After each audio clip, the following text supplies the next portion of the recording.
Hi, everyone, and welcome to AB Conversations, where we will help you CFP your way out of it. A podcast where you get into the minds of a couple certified financial planners on how we think and feel about everyday financial planning questions and what should really matter most to you. A healthier financial life starts now. Hey there, podcast time once again. How are you today, Adam? Doing all right. How about yourself? Well, I know you're doing just all right. Well, fender bender this morning. It's always something going on, but rainy day. Look. Yeah, it wasn't me. It was Amy, and it wasn't her fault. She was sitting at a traffic light. So the way these things go. These things happen, right? Mm-hmm. This is life. Yep. I actually thought about this yesterday. I think we talked about this. The percentage of people that just are going through stuff. Like we were talking about some heavy stuff actually with clients, but like, just think about it. The people you interact with every day, just the little nuances all the way to fender benders to sickness, health, it's important. Public service announcement to all our listeners. It's important to be kind. It's important to be kind. All right, let's get into podcasts. So we had a kind of a different idea for today that I hope people will enjoy. We read a lot of things. We're of course like statistically driven people. And sometimes we're trying to figure out why there is a disconnect between like what somebody should be doing and what they're actually doing. So the thought today was, let's go through a couple. I feel like there's 6 different stats or things that we know to be true that if you think about it, they make you go, huh? Like, really? Yeah. All right, take it away. Yeah. So I'll get into it, but it's, I know you and I like to do this a lot where one of us will have a statistic and we always go to the other, just guess. What do you think it is? And then oftentimes the answer is just wildly different. And that kind of proves the point that, you know, the conventional wisdom is often not in line with the actual statistic that kind of backs it up, the actual reality of the situation. So the first of those. Well said. The first of those being, let's just talk about stock market returns. And in our view, that's S&P 500. That's our benchmark for stock market returns. And when you think about the last 3 years worth of returns, so 2020, COVID, 2021, and 2022, if you average those out, what would your guess be? Or I think the average person would think, it's probably not anywhere close to the long-term historical averages. But when we went back and looked, the long-term historical average, it's not going all the way back to inception. We're talking in our terms, more recent 50 years. So going back to the early 70s, a long enough runway. People remember the 80s. There were some pretty bad markets in and out of that time period. The S&P has averaged just over 10% over the last 50 years. Over the last 3 years, it has averaged, including January, just over 8% per year. Right. So I think we've said this, and I kind of cheated because I did a little video short on this at the end of the year. But had I told you going into this year that like you could rewind and you get your choice, you can sit in some interest-bearing account, or you can take the ride of the last 3 years, knowing now that there was a pandemic, there's contested elections, was record high unemployment followed by record high inflation, like all the things that sound super horrible stuff. We're still not that far off of historical norms. So it's that whole lesson that it's really important to like not just react to how you feel, and it's really important not to like drive looking in the rearview mirror. Like see what's in front of you. See that the averages still moving forward. They're always pretty good. I mean, 8% these last 3 years, 10% annualized last 50. We have to I hope that makes people go, wow, really? Yeah, it's a cliche for a reason, right? The saying, it's time in the market, not timing the market. If you can invest for the long term and go along for that ride, historically speaking, you've been rewarded. So I'll go to another one that's kind of similar. And I had really been put through this when I was studying investor behavior and, kind of behavioral finance. If you break market returns, market again being this S&P 500, like you said, into 4 different categories. Annual return was at a big gain, which is defined by 12% or more, Was it a small gain? Small being 0 to 12%, like Yep, kind that's of average. it kind of feels big. To small loss and big loss, what percentage of the time do you actually have that big gain of more than 12%? And it's 51% of the time. Versus what percent of the time do you have a big loss more than 12%? It's only 7% of the time. So you Yeah, go through you go through a year like last year that just really felt pretty horrible. Again, but based on that statistic, that's a very small percentage of the time that would be repeated yeah, with and frequency. yeah, and when you shared that with me prior to this podcast, that definitely made me go, wow, that just, it doesn't feel that way, right? And that, I think that speaks to, and we've talked about this in different iterations too, where it really does reinforce that losses just have a more visceral impact on the way we view things and how it feels, when the big gains, they feel good like temporarily, but they don't stick. That positive feeling doesn't Right. stick as long as the negative feeling from a big loss really does. Yeah, it's like I remember being super excited when the Eagles won the Super Bowl and it was like huge celebration. Yeah. I don't remember that feeling as great or better than this week has felt to me after they lost to the Chiefs in that fashion. Like the loss Yeah. just feels so much worse. So I Yeah. get it. But you put those stats together, just to wrap it up in a kind of nice wrapper here. Small gain from 0 to 12%. If the big gain Mhm. was 51% of the time, it was another Yeah. 21% of the time that you had a small gain. So that's 70%, 72% of the time over the last 90 years. That's what Hmm. this stat is, going back to Yeah. 1926. You've had positive returns. So it just goes back to your point. It may feel bad, but statistically, there's a reason to stay in the market, because Right. statistically the market goes up more than it goes down. Right. So, speaking of feeling bad about returns in the markets, let's talk about bonds. So this was another, and we've talked about this, but now the data kind of reinforces it. But 2022 was the worst year for the general bond market ever. Full stop. Yeah. Ever. Ever. So how many years of history do we have in bond investing? Just a few. Like few I hundred. don't. Yeah. Right. Yes. So again, I'm just trying to put this in context. When my little 5 going on 6-year-old like doesn't get his way and the tears come out, I will often hear, "This is the worst day ever." But you like, and that's not true. Maybe that's the way he's feeling at that time. But what you're telling me Right. is the bond market last year, literally worst year ever. Yeah, and by a fairly wide margin, at least in recent history. Going all the way back to 1980 was the previous worst year on record, and that was down 9% for kind of the aggregate index. Last year, the aggregate index was down like 13. So even in that range, we're talking what, 30% more, 30 to 40% more than the previous worst year. That just kind of puts into context really how bad 2022 was just overall from a market perspective. So if this is the first time somebody's hearing us talk about this, because I know we have in other Mm-hmm. spaces at other times, what's the key takeaway there? We knew while we were going through it that this was going to be a rough go when interest rates had to rise that quickly. Sure. Right. But if the question is, what do you do about it? How should you react to it? Should I be getting rid of these things? Again, you kind of have to recognize that if it was the worst ever, that there's going to be some rebound from that, statistically Right. speaking. I think we're already getting some of that. It's not to Yeah. abandon what is supposed to be provided by those instruments to you, whether it's hopefully some safety of principal and some income. But, Yeah. I almost want to use this as an opportunity to say to a lot of people, congratulations for sticking it out. It really Yeah. was the Yeah. worst ever. And now we get ready to move forward. Yeah. Until we experience the next worst ever, whenever that may come. Another That's me, 250 Mr. years. Yeah, it's me being Mr. Brightside. That's you to a T.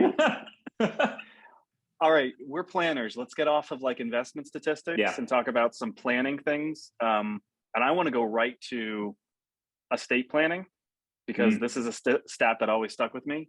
And when I say this, we're not estate attorneys, but we have a lot of these conversations when we ask people what are they looking to accomplish with their estate.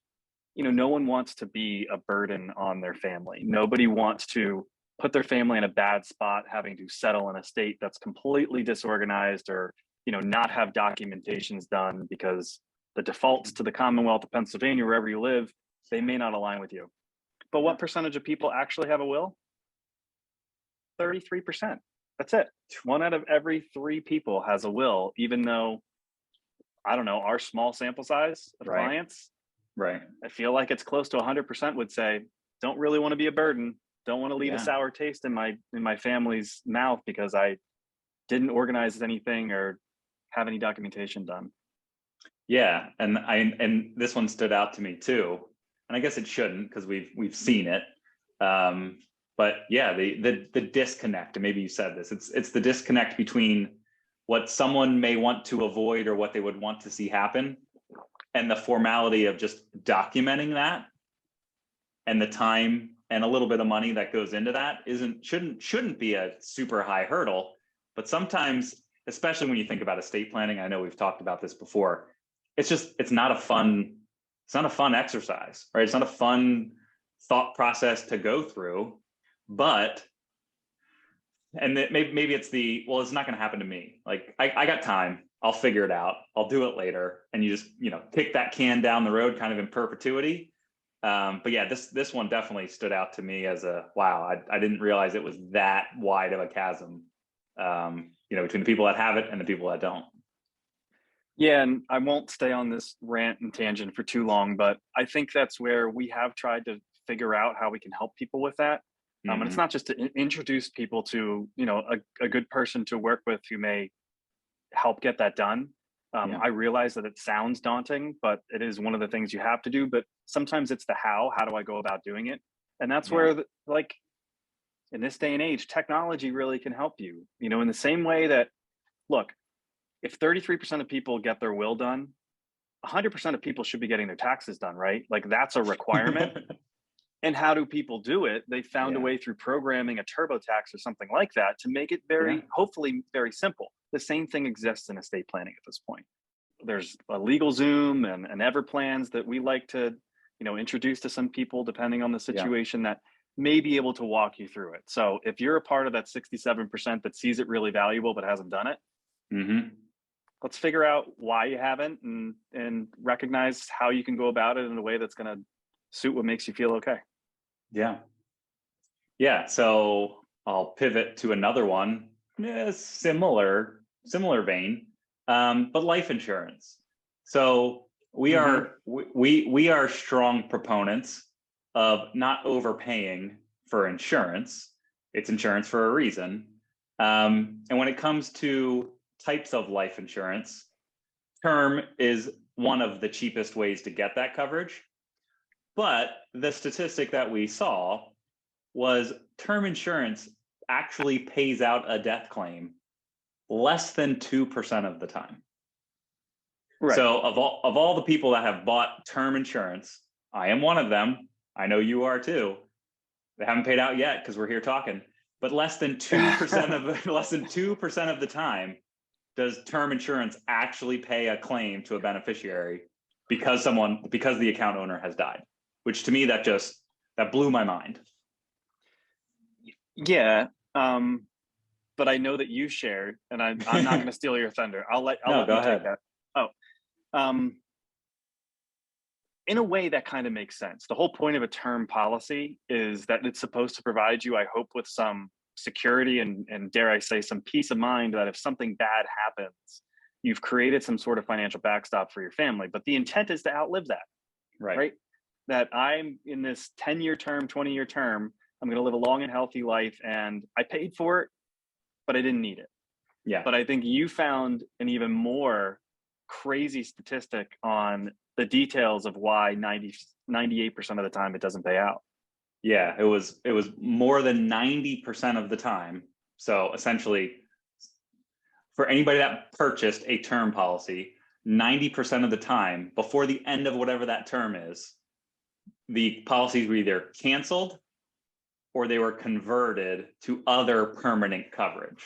So either they were just canceled, didn't pay for it anymore, just get rid of it, or it was converted to a permanent policy that hopefully will be there for that person for the rest of their life. But 90% of the time, something happens other than, you know, that person dying and using the proceeds. That baffles me. Maybe not the conversion part. I think that's Right. probably really solid planning, and we won't go into the details Right. of why, but you go through this insurance curve of life and why you have insurance, you know, maybe cover debts, replace some income, turns into different things, estate planning, maybe long-term care benefits when you get a little bit later into your different phases of life. But the whole fact that, you know, people let it just be terminated, I guess in some cases we've told people like, hey, you're nearing the end of Right. this, you don't need it anymore, don't pay for it. But Yeah. gosh, that's a really high number, 90% for those two things. Yeah, I couldn't find the statistic, but I was curious. I wonder if your car insurance had a term to it, right? So you had a 10-year term car insurance. How many times statistically do people actually file a claim on their car insurance in a 10-year period? It's probably a fairly low amount when you think of, you know, the millions of people with car insurance in the country. So all that said to me, and maybe this is my insurance cynic coming out, but it's insurance for a reason, right? They wouldn't be in business and be profitable if it didn't ultimately work out for the insurance company in the long run. The house always wins. Yeah. Well, again, the difference between it paying out, I mean, I think we made this joke as we were prepping for this. If 2% of the time these term policies pay out, but 100% of the time people die, like Right. you have to like reconcile that somehow. Yeah. So if you have term insurance, let's talk about it. Maybe converting makes a little bit more sense. Right.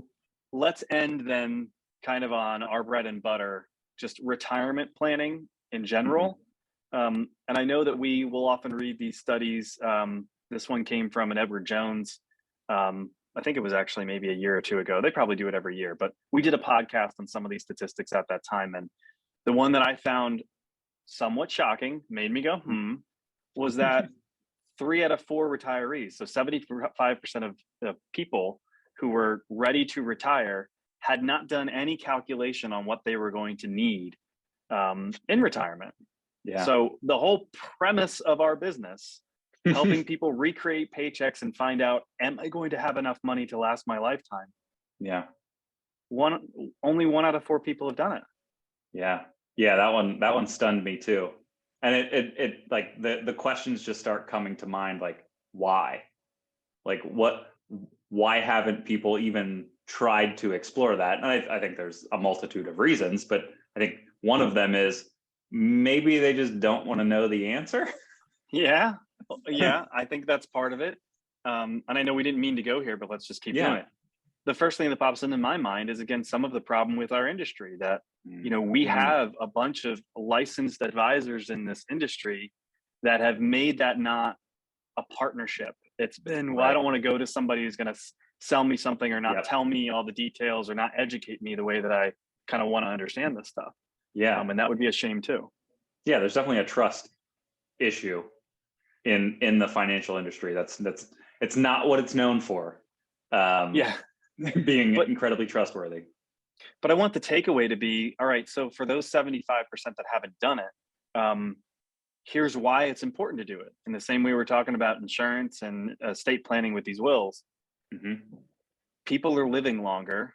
Yeah. The number of financial issues that can pop up in retirement or hurdles that they can have to go over, from taxes to healthcare to withdrawal rates, there's a lot to be figured out. So it really is important to start with that simple calculation and rely on a trusted source to give you some of that education. Yeah. Because understand your options. Yeah. So that's where if you haven't kind of calculated what you may need to live off of, then whatever you retire with. That's the pot of money. But then there's a huge difference between withdrawal rates and how long that money is going to last. So there's a lot of assumptions and variables that go into a calculation to kind of determine the future time value of your money.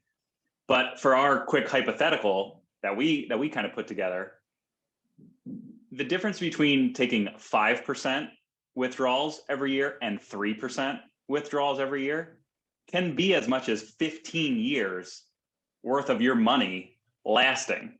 So the difference between maybe your money running out at age 80 or 95, that could be a huge impactful moment in, you know, your success in retirement. And that's why I think we're put in that position to kind of answer some of those questions. Can I afford to do this? And I think that, I don't know if it's a great analogy. I'm actually not very good at these analogy things, but I told you earlier today, that's like, think about planning on a very small scale. If I was going to take my family on a vacation and all I had was the money in my pocket, I'm going to try to plan out how far can that stretch me? You know, what are the things that we can do on this vacation or can't, right? I don't think you just put some money in your pocket and, well, when I run out of gas, I run out of gas. if we can't sleep in a hotel, we can't sleep in a hotel. Like, that's it. I don't think we innately as humans work like that. So you do kind of have to treat your retirement the same way. What can this pot of money do for me? And is it going to meet my needs or not?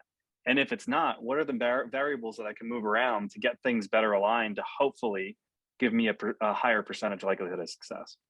Yeah, because without that information in your mind going on that road trip, right? The more money you have in your pocket, the better, right? It gives you that flexibility. But if you know what you need, then you can plan, and you don't necessarily have to dedicate more of your time and resources to putting that money in your pocket for that trip if it's more than what you actually need. Bingo. I don't know. I hope this was fun. Like, I really do feel like these are 6 different, you know, topics within our regular day-to-day with clients that, you know, they show that you think you use the word. There is often a disconnect between what people really say is important or what they think or feel and what we need to like work with them on and actually getting things done. Because ultimately that's what a lot of this list is. It's one thing to like stand beside you and like tell you, here's what we think you need to do and help you come to those conclusions. It's another to just get those things done. Like keep in the market and just document the will and let's calculate your retirement. Yeah. And then take the rest of your time and focus on the things that you want to do. There you go. That's why we got a job. Yep. All right. Well, thank you. Hope you have a new bumper soon. Hey, thanks. Catch you next.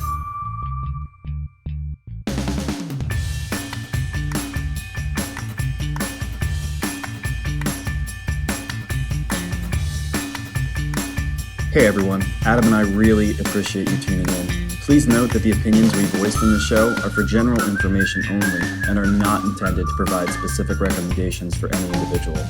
To determine which strategies or investments may be most appropriate for you, consult with your attorney, your accountant, and financial advisor or tax advisor prior to making any decisions or investing. Thanks for listening.